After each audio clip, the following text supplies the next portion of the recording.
Hello and स्वागत है आप सभी का एक मच एंटिसिपेटेड वीडियो में, जहां पे हम बात करने वाले हैं आईपीएल 2025 चैंपियन आरसीबी के कौन से प्लेयर रिटेन हो सकते हैं और कौन से प्लेयर रिलीज़ हो सकते हैं। अभी कुछ ऐसी खास रिपोर्ट्स बाहर आई नहीं है, ट्रेड विंडो ओपन हो चुकी है, कुछ खबरें चल रही है संजू सैमसन को लेके, लेकिन कुछ कंफर्म किसी चीज़ को लेके हम यहाँ हो नहीं सकते। लेकिन सिर्फ अगर आरसीबी की स्क्वाड की बात करें तो काफ़ी टफ डिसीजन होने वाला है, क्योंकि अगर आप इमोशनल पॉइंट ऑफ व्यू से देखेंगे तो आप चाहेंगे पूरी की पूरी जो आरसीबी की स्क्वाड है ये अगले साल खेले और टाइटल जीते, क्योंकि एक एक खिलाड़ी हमारे दिल में अपनी जगह कर चुका है। लेकिन अगर प्रैक्टिकल तरीके से आप देखेंगे तो कुछ ना कुछ बड़े प्लेयर आपको अगले ऑक्शन पूल में नज़र आ सकते हैं। आरसीबी भी अपने जो बैकअप्स है उसको स्ट्रेंथन करने की कोशिश करेगा, और कहीं ना कहीं हमको ये भी लगता है कि जो आपके पास में अनयूज्ड इंडियन टैलेंट्स हैं वो कहीं रिलीज़ होते हुए आपको ना दिख जाए, जिसमें कुछ नाम आपके फेवरेट स्वास्तिक चिकारा, अभिनंदन, स्वप्निल, इन सब के भी होंगे। तो चलिए, अगर हम बात करें स्क्वाड 2025 की, तो आरसीबी की 2025 की स्क्वाड आपको अपनी स्क्रीन पे दिख सकती है। और स्वर्णिम अक्षरों में इन्होंने अपना नाम जो है आरसीबी के हिस्ट्री में दर्ज करा लिया है, जो पहली स्क्वाड बन चुके हैं जिन्होंने जीता है आईपीएल में आरसीबी का पहला टाइटल। इसमें मैं आपको बता दूं, दो जो रिप्लेसमेंट आए थे वो टेम्परेरी रिप्लेसमेंट थे। जब वॉर की वजह से आईपीएल रुक गया था, उसके बाद में हर टीम को रिप्लेसमेंट साइन करने दिया जाना था, तो वहाँ पे बीसीसीआई ने रूल बनाया कि आप जो रिप्लेसमेंट साइन करेंगे वो आप अगले साल के लिए रिटेन नहीं कर सकते। तो इस लिस्ट में आपको ब्लेसिंग मुजहर रब्बानी और टीम सैफर्ड के जो नाम दिख रहे हैं ये रिटेन और रिलीज़ में हम डिस्कस नहीं करेंगे, क्योंकि ये दोनों प्लेयर रिलीज़ होने ही होने। उनके अलावा मयंक अग्रवाल को हमने रिप्लेस पहले ही कर लिया था जब ब्रेक हुआ था उससे पहले, तो इसलिए उनको अगले साल हम रिटेन कर सकते हैं। तो अगर हम बैट्समैन से शुरू करते हैं, और बैट्समैन से अगर शुरू करेंगे तो शुरुआत होगी भाई अपना ओपनिंग पार्टनर से।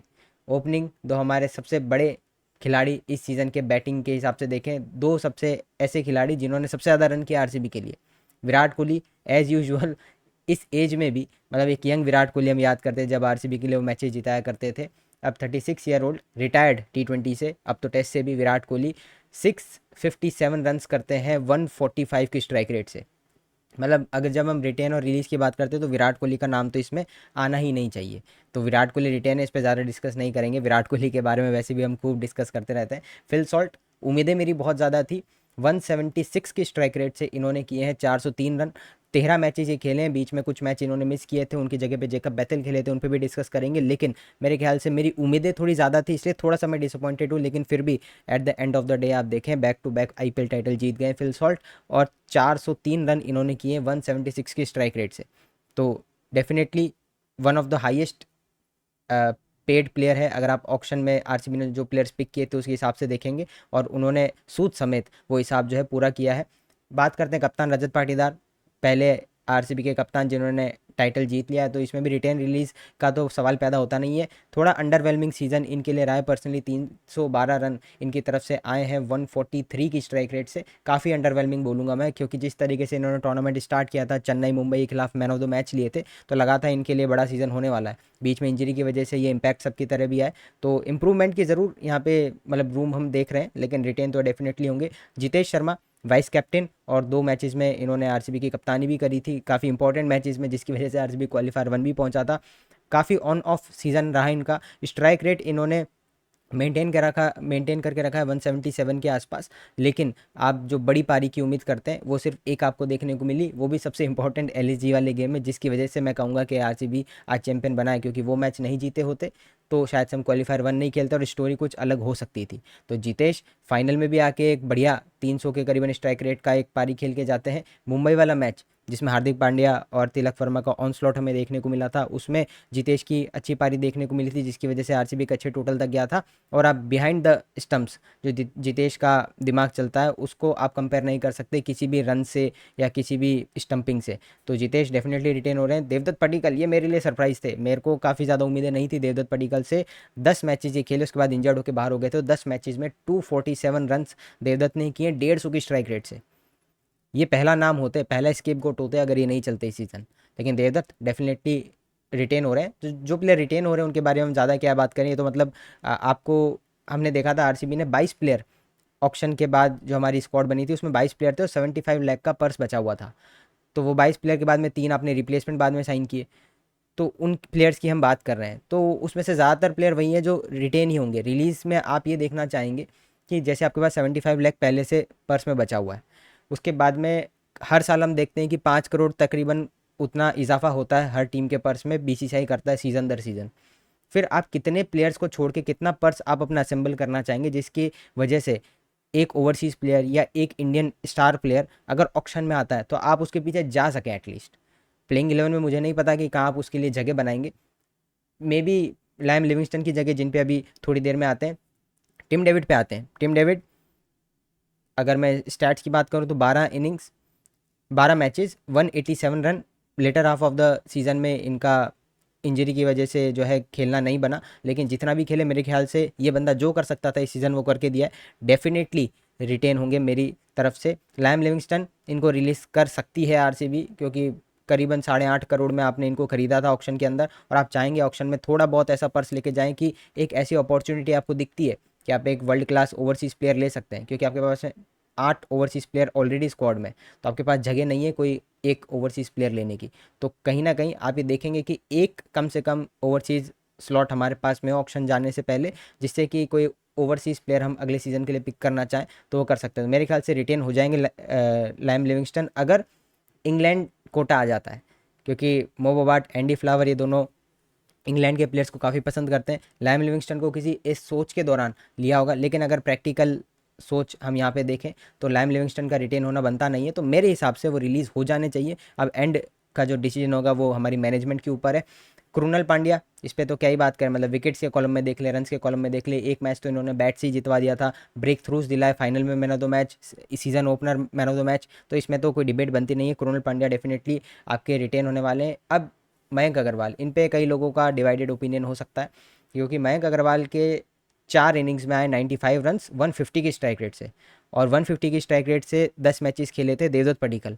तो अगर आप रिप्लेसमेंट की बात करें तो उस हिसाब से तो बहुत बढ़िया रिप्लेसमेंट थे। जो एलएसजी के खिलाफ इन्होंने पार्टनरशिप करी थी जीतेश के साथ, वो मैच विनिंग साबित हुई, तो वहाँ से आप कह सकते हैं मयंक अग्रवाल अच्छे हैं। इंटरनेशनल एक्सपीरियंस है, काफ़ी ज़्यादा तजुर्बा आईपीएल में रखते हैं, लीडरशिप ग्रुप का हिस्सा हो सकते हैं। उस हिसाब से अगर आप रखना चाहें मयंक अग्रवाल को तो कोई ज़्यादा बहुत बड़ी बात नहीं है। अच्छे इंडियन बैकअप बैट्समैन के रूप में रह सकते हैं, जो इस साल आरसीबी लैक कर रहा था। जब भी आपने सीधा रिप्लेसमेंट लाया इनको और इनको ही खिलाना पड़ा, वहीं आपके पास टीम में ऑलरेडी एक अच्छा इंडियन बैकअप ऑप्शन मौजूद होता तो आपको डायरेक्टली इनको ला के और खिलाना नहीं पड़ता।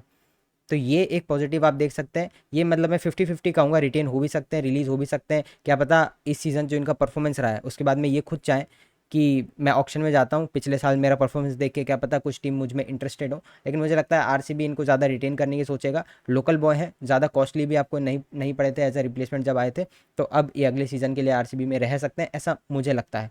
Jacob Bethel, superstar for the future, Chennai वाले मैच में जो इनकी पारी देखने को मिली थी, बॉलिंग भी कर सकते हैं, और इंग्लैंड के लिए ये वो रोल करते हैं जो आरसीबी को चाहिए होगा अगर लिविंगस्टन रिलीज़ होते हैं, कि 5 नंबर के आसपास आके बैटिंग करे अच्छी स्ट्राइक रेट से। अभी वेस्ट इंडीज़ के खिलाफ जो सीरीज़ खत्म हुई है उसमें आप जेकब बैथल की बैटिंग उठा के देखिए, बॉलिंग से विकेट ले लेते हैं। तो कहीं ना कहीं अगर लिविंगस्टन जाते हैं तो उनका रेडीमेड रिप्लेसमेंट हमारे पास में मौजूद है, वो है Jacob Bethel. Top of the order भी बैटिंग कर सकते हैं, वो इस साल हमने देख लिया। तो जेकब बैथल डेफिनेटली रिटेन हो रहे हैं। वहीं बात करें रोमारो शेपर्ड की, अब इसमें है ना थोड़ा ट्रिकी सिचुएशन हो जाता है।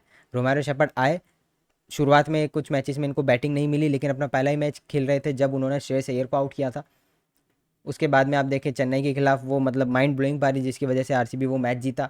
मैं तो कहूँगा भाई डायरेक्टली वो अगर नहीं आई होती पारी तो आरसीबी वो मैच हार गया होता, और फिर ऐसे ही 2-2 पॉइंट कम होते होते हो सकता था हम क्वालिफाई भी नहीं करते।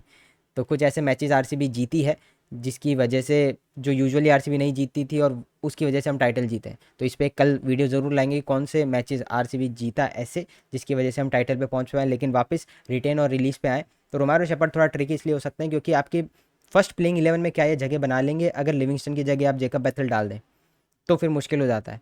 लेकिन इन्होंने 3 मैचेस में तो डायरेक्टली मैच में इम्पैक्ट किया है। पंजाब के खिलाफ 2 मैचेस में इन्होंने अय्यर का विकेट लिया 2 बार।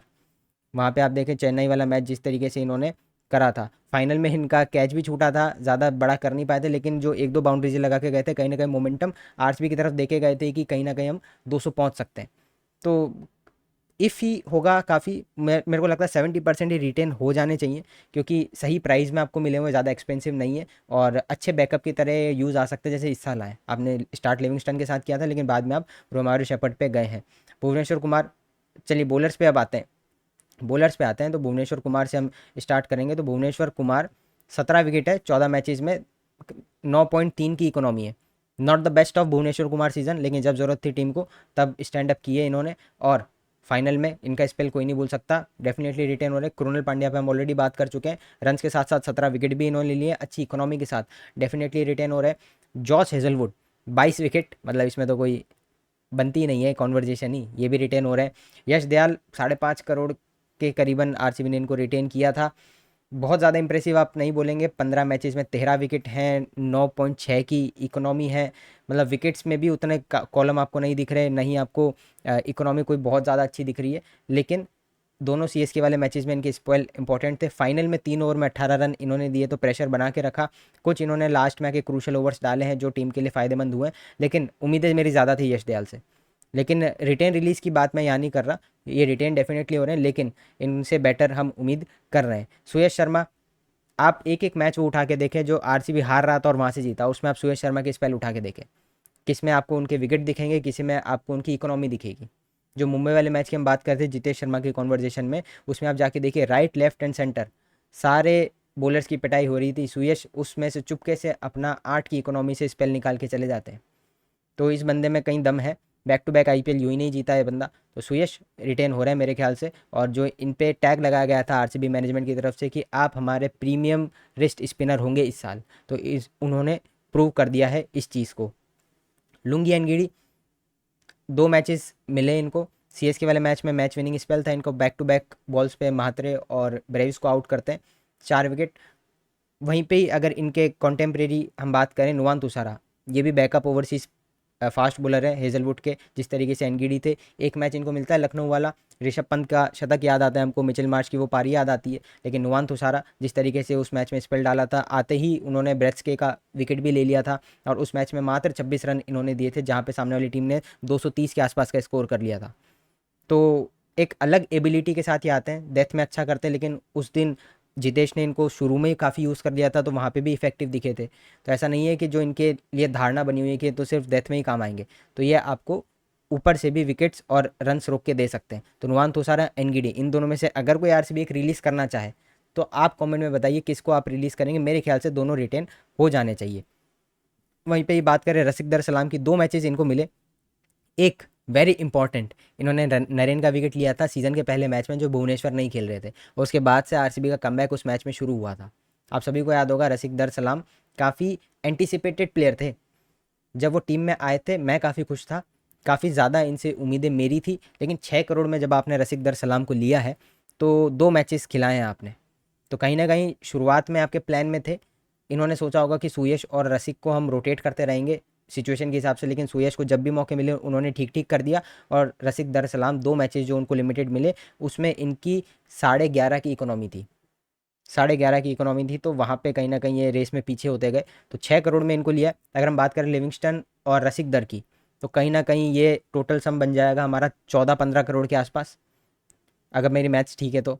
और 5 करोड़ बीसीसीआई हर साल हर टीम के लिए ऑक्शन में बढ़ाता है, तो करीबन 20 करोड़ के पर्स के साथ हो सकता है आरसीबी मोटा मोटा ऑक्शन में जाए। जो प्लेयर यूज़ नहीं हुए इस साल उनकी अगर मैं बात करना चाहूँ तो काफ़ी हाईली रेट करते दिनेश कार्तिक और मैनेजमेंट स्वास्तिक चिकारा को। दिनेश कार्तिक ने एक अपने इंटरव्यू में ये भी कह दिया था कि स्वास्तिक चिकारा एक रॉ अनकट डायमंड है जिसको थोड़ा तराशना बाकी है। तो कहीं ना कहीं मैनेजमेंट ये सोचती है कि स्वास्तिक चिकारा भी आईपीएल लेवल के लिए रेडी नहीं है, लेकिन अगर वो टीम के साथ रहेंगे, अच्छा मतलब माहौल बना के रखते हैं वो, किसी को इरिटेटिंग लग सकता है लेकिन स्पोर्ट्स पर्सन में इस तरीके का माहौल जो है वो जमता भी है। तो मेरे को लगता है कि वो रिटेन किए जाएंगे। मोहित राठी, अभिनंदन, मनोज भांडगे, मतलब आई डोंट नो यार, मतलब इस पे हाँ भी कर सकते हैं ना भी कर सकते हैं, इनको रिटेन करें रिलीज़ करें। ज़्यादा कोई महंगे प्लेयर्स हैं नहीं, इनको मौका ज़्यादा मिला नहीं है, क्या पता बाहर जाके अपनी अपॉर्चुनिटी तलाशना चाहें तो इनके ऊपर है। बाकी अभिनंदन यूपी से आते हैं, अच्छे फास्ट बॉलर हैं, अच्छा इनमें पोटेंशियल है। मोहित राठी रिस्ट स्पिनर है बैकअप, तो एक आपको रिस्ट स्पिनर बैकअप चाहिए होगा। अगर लिविंगस्टन भी आप छोड़ देते हैं तो आपके पास सिर्फ सुयश रह जाएंगे, अगर मोहित राठी आप छोड़ देते हैं। मोहित राठी भी टीम के साथ अच्छे घुलते मिलते नजर आए इस सीज़न, जो फोटोज़ वीडियोज़ इनकी आई थी। स्वप्निल मेरे को लगता है रिटेन हो जाएंगे क्योंकि क्रूनल के वो बैकअप हैं। बेथल भी अगर आपके स्टार्टिंग 11 का हिस्सा होंगे अगले साल, तो स्वप्निल आपको उनके भी बैकअप के रूप में नज़र आ सकते हैं। तो स्वप्निल आप रिटेन करना चाहेंगे, लेकिन स्वप्निल की भी अगर एम्बिशन हो कि मैं भी बाहर जाके किसी ऐसी टीम में जाना चाहता हूँ जहाँ प्लेइंग 11 मेरे को मिले, लेकिन ऑक्शन में जाने के बाद आपको पता नहीं है आप खरीदे जाएंगे नहीं खरीदे जाएंगे, जिस टीम में आज आप जाएंगे क्या पता वहाँ पे वो आपको प्लेइंग 11 का हिस्सा बनने को मिले या नहीं मिले। तो स्वप्निल मेरे को लगता है रिटेन हो जाने चाहिए। मोहित राठी, अभिनंदन अभिनंदन इनका कुछ कह नहीं सकता। मनोज भांडे की भी यार इतने टैलेंटेड प्लेयर हैं, ऑलराउंडर टाउट किया जाता है इनको, बहुत बड़ा कर्नाटका से होम टीम बेंगलुरु से खेल भी लिए, ये 2 सीज़न टीम में थे, एक मैच मिला है, वो भी सिर्फ और सिर्फ ऐसा मैच जिसमें ज़बरदस्ती इनको डालना पड़ा। आरसीबी की हालत हो गई थी 40 पे 7, तो वहाँ आपको बैटिंग लंबी करने के लिए इनको डालना पड़ा, तो इसलिए उनको मौका मिल गया। उस मैच में भी ऐसा लगा नहीं कि आईपीएल लेवल पे रेडी है, लेकिन उस मैच में मैं इनको पूरा जज भी नहीं करना चाहूँगा। तो मेरे को लगता है मोटा मोटा लिविंगस्टन, रसिक दर सलाम, मोहित राठी, अभिनंदन और मे भी मनोज भांडगे, ये 5 प्लेयर हो सकता है आपको रिलीज़ होते हुए दिख जाए। उसके अलावा मैं देख रहा हूँ कि आपके सारे प्लेयर रिटेन ही होंगे, और अगर मैंने जो 5 नाम गिना है उसमें से अगर आपको सिर्फ 3 ही रिलीज़ होते हुए दिखे तो भी कोई बहुत बड़ी हैरानी की बात नहीं है, क्योंकि आपके पास ऑलरेडी 22 ही प्लेयर थे। एक ओवरसीज़ प्लेयर आपको कहीं ना कहीं रिलीज़ करना ही पड़ेगा, क्योंकि ऑक्शन में आप जाएंगे तो वहाँ पे आपको अपॉर्चुनिटी मिल सकती है कि कोई एक अच्छा ओवरसीज़ प्लेयर हो, और जब आपके पास में 8 ऑलरेडी स्क्वाड में, तो आप वहाँ ऑक्शन में ले नहीं पाएंगे। तो इस रिस्ट्रिक्शन के साथ आप ऑक्शन में नहीं जाना चाहेंगे, तो एक ओवरसीज़ प्लेयर जो इस समय लगता है कि आपने प्राइस भी उसके लिए ज़्यादा पे किया है, उसने रिटर्न में कुछ ज़्यादा आपको दिया भी नहीं है, तो वो लिविंगस्टन बनता है अनफॉर्चुनेटली। तो बाकी देखते हैं, आपकी अपनी ओपिनियन बताइए कमेंट में, आप कितना अग्री करते हैं डिसअग्री करते हैं। बाकी कल एक वीडियो लेके आएंगे आपके लिए जिसमें बात करेंगे कि कौन से ऐसे मैचेस थे जो आरसीबी अक्सर हार जाया करता था, जिसकी वजह से आरसीबी क्वालिफाई तो कर जाता था लेकिन आगे नहीं पहुंच पाता था, वो कौन सी ऐसी बातें थी। तो उसके लिए आप वेट करिएगा, उस पर तैयारी चालू है, उसके लिए रिसर्च कर रहे हैं। लेकिन इस वीडियो में आप कितना अग्री करते हैं डिसअग्री करते हैं कमेंट में लिख दीजिए। मिलते हैं आपसे अगली वीडियो में, तब तक के लिए गुड बाय, जय हिंद।